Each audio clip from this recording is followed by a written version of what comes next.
بسم اللہ الرحمن الرحیم۔ اللہ کا ٹائٹل، اللہ کا کیا مطلب ہے؟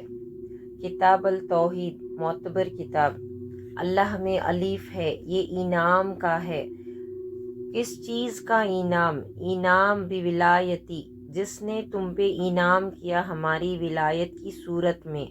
جو اللہ میں لام ہے، یہ لازم کا ہے، جس میں تم پہ ہماری ولایت کو تم پہ لازم کیا۔ واجب ساکت ہو سکتا ہے مگر لازم ساکت نہیں ہوتا۔ فرمایا اس میں ہماری ولایت کو جو لازم کیا، یہ لازم کی لام ہے اللہ کی، جو اللہ کی آخر میں ہا ہے، یہ ہلاکت کی ہے۔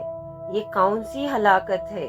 جس نے ہماری ولایت کو نہ مانا، اس کی ہلاکت۔ یعنی کہ آج کے دور کے جتنے وہابی، جتنے وہ مسلمان جن کو ہمیشہ سے مولا علی سے اختلاف رہا ہے، یعنی کہ مولا علی، مولا حسن، مولا حسین، پنجتن پاک یا 14 معصومین کی جو بھی علم ہے، جو باطنی علم ہے، خاص کر کے اس سے اختلاف جو حضرات رکھتے ہیں، ان کے لیے یہ ہلاکت کا باعث ہے۔ کیونکہ جو یہ فرماتے ہیں ہم مولا علی کو نہیں مانتے، ہم تمام ان اولیاء اللہ کو نہیں مانتے، یہ ان تمام لوگوں کے لیے بات ہے کہ جو حضرات اللہ کر کے بولتے ہیں تو انہیں اللہ بولنے کا بالکل بھی حق نہیں ہے۔ اس لیے کیونکہ اللہ میں یہ ایک بہت ہی باطنی پوشیدہ راز چھپا ہوا ہے، جو راز اللہ تعالیٰ نے ظاہر کر دیا ہے اللہ کے الفاظوں میں۔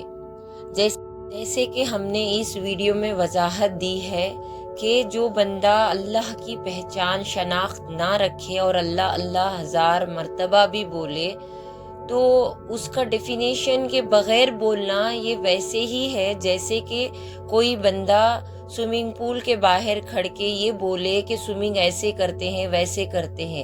یہ گویا ایسا ہوا جیسے کہ بس یہ ایک محاورہ ہے، سننے میں بہت پیارا لگتا ہے مگر اس کی کوئی حقیقت نہیں۔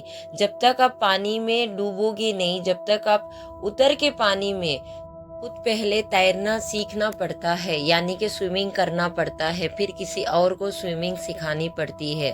تو اسی طریقے سے جو آپ 1000 مرتبہ اللہ اللہ بولتے ہیں، کیا کبھی کسی مولانا سے، علماء سے یہ سوال کیا کہ جس کو ہم اللہ اللہ بولتے ہیں، اس اللہ کے الفاظ کی گہرائی کتنی ہے؟ یہ اللہ کے الفاظوں میں کیا چھپا ہوا ہے؟ تو آپ حضرات سے میری یہ گزارش ہے کہ کوئی بھی الفاظ کہنے سے پہلے غور و فکر کرنے کے لیے اللہ تعالیٰ نے کلام پاک کو ہم پہ نازل فرمایا ہے۔ تو اللہ کے اندر جو ذات مبارک موجود ہے وہ پنجتن پاک کی ظاہر ہے۔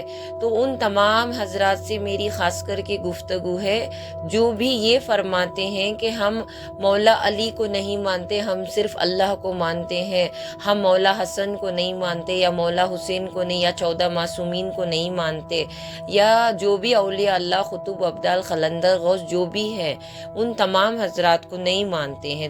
تو اس کا مطلب یہ ہوا کہ اللہ کے باطنی مطلب کو آپ نے نہ مانا۔ تو جیسے کہ اللہ میں جو ڈیفینیشن ہے، آخر کا اللہ کا جو ہے کا مطلب ہے، یعنی کہ آپ پہ لازم ہے ان پنجتن پاک کی ولایت کو ماننا۔ اگر نہ مانا تو ہلاک ہو جائیں گے۔ تو جو ہم بول رہے ہیں کیا ہم اس کو جانتے بھی ہیں؟ تو سنیے گا، آپ تمام سے میری گزارش ہے کہ ماننا الگ ہے اور جاننا الگ ہے۔ ماننے کو تو ہم ہر شے کو مان لیتے ہیں بڑی آسانی سے، کیونکہ اس کی کھوج نہیں کرنی پڑتی، ریسرچ نہیں کرنا پڑتا۔ ہاں، اگر بات جاننے پہ آ جائے تو ہم پیچھے ہٹ جاتے ہیں، کیونکہ اس میں وقت برباد ہوتا ہے، غور و فکر کرنا پڑتا ہے، دنیا داری کو ترک کرنا پڑتا ہے، یہ بڑا مشکل کام ہے۔